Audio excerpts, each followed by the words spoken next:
Bonjour, chers collègues. Asseyez-vous, s'il vous plaît. Pour le compte de cette année 2023, le président de l'Assemblée nationale, Louis Béounou-Vlavonou, a présenté son rapport d'activité de la période allant du 1er avril au 30 septembre 2023. Un acte qui respecte l'article 21 du règlement intérieur de l'Assemblée nationale. Au cours de cette période, 35 dossiers ont été inscrits au rôle des commissions permanentes. Parmi eux, 19 portent sur des projets de loi et de propositions de loi ou de résolution, tandis que 3 concernent des décrets de ratification, de conventions de financement. De plus, 5 pétitions ont été enregistrées au sein de la Commission des lois, de l'administration et des droits de l'homme, portant ainsi le nombre total de pétitions en étude à 13 au sein de cette commission. Au total, 12 dossiers ont été étudiés en commission. Le second graphique détaille le nombre de dossiers traités au fond pour chaque commission, ainsi que le nombre total de séances tenues au cours de la période. Les travaux en séance plénière. Le tableau 4 présente la répartition des séances plénières tenues par session au cours de la période de référence. Il y a eu 9 séances pendant la première session ordinaire de l'année 2023 et 2 séances lors de la deuxième session extraordinaire de la même année. Entre le 1er avril et le 30 septembre 2023, l'Assemblée nationale a examiné et adopté en seconde délibération la loi 2022-36 portant gestion des produits chimiques et de leurs déchets en République du Bénin. Il est à noter que plusieurs autres projets et propositions de loi ont été étudiés en commission au cours de l'intersession et les rapports correspondants seront examinés au cours de la session ordinaire actuelle.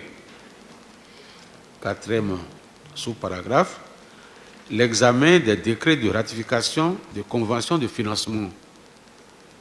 Conformément à l'article 145 de la Constitution, les conventions de financement soumises à ratification sont ratifiées par le président de la République qui rend compte à l'Assemblée nationale dans un délai de 90 jours. Au cours de la période, le président de la République a transmis à l'Assemblée nationale 10 décrets relatifs aux accords de crédit, de financement et de prêt. Les détails de ces accords se trouvent dans le tableau en annexe 3.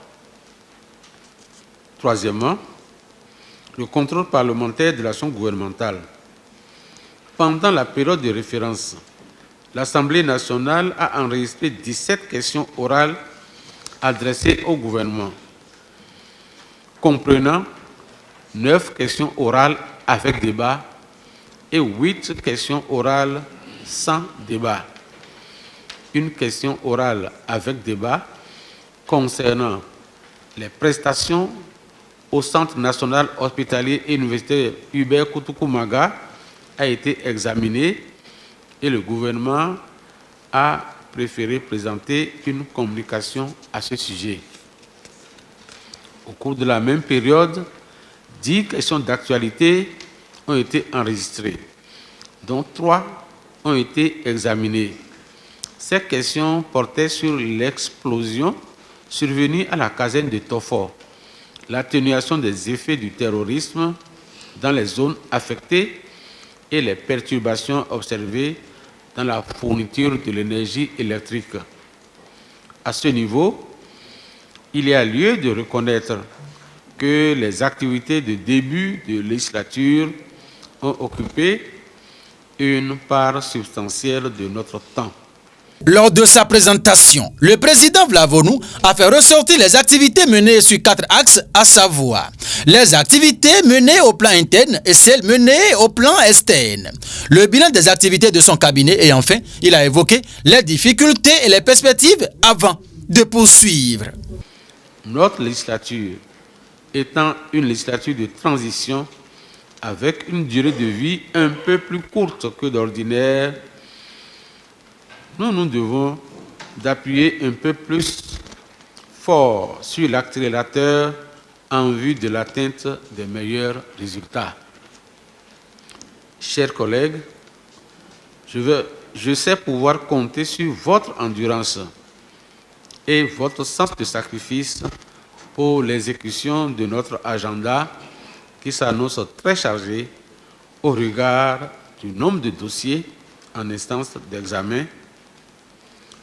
Et je voudrais pouvoir compter également sur la disponibilité du gouvernement, notamment les ministres concernés par ces différents dossiers. Rappelons également que 17 questions orales ont été adressées au gouvernement, dont 9 questions orales avec débat et 8 orales sans débat, 10 autres d'actualité. Par ailleurs, pendant la période référencée, il y a eu la reprise des élections des autres membres du bureau des commissions suite à la décision DCC 23-054 du 9 mars 2023 de la Cour constitutionnelle. La participation du Parlement béninois à la Journée internationale du sport au service du développement et de la paix édition 2023, le 15 avril 2023, sans oublier l'atelier de renforcement des capacités techniques des députés pour une meilleure appropriation du contenu des documents de programmation budgétaire et économique pluriannuel des dépenses les 5 et 6 juin 2023. En résumé, ce rapport d'activité présenté par le président Louis-Gué Ounou-Vlavonou a reçu l'avis favorable de la majorité de ses collègues députés. Conformément aux dispositions de l'article 21, alinéa 4 du règlement intérieur, qui sont ceux qui sont pour le rapport? Une présentation à l'issue de laquelle 81 députés ont voté carte verte, adoptant ainsi le rapport d'activité contre 28 et 0 abstention en présence des parlementaires présents et représentés au palais des gouverneurs ce jeudi de novembre 2023.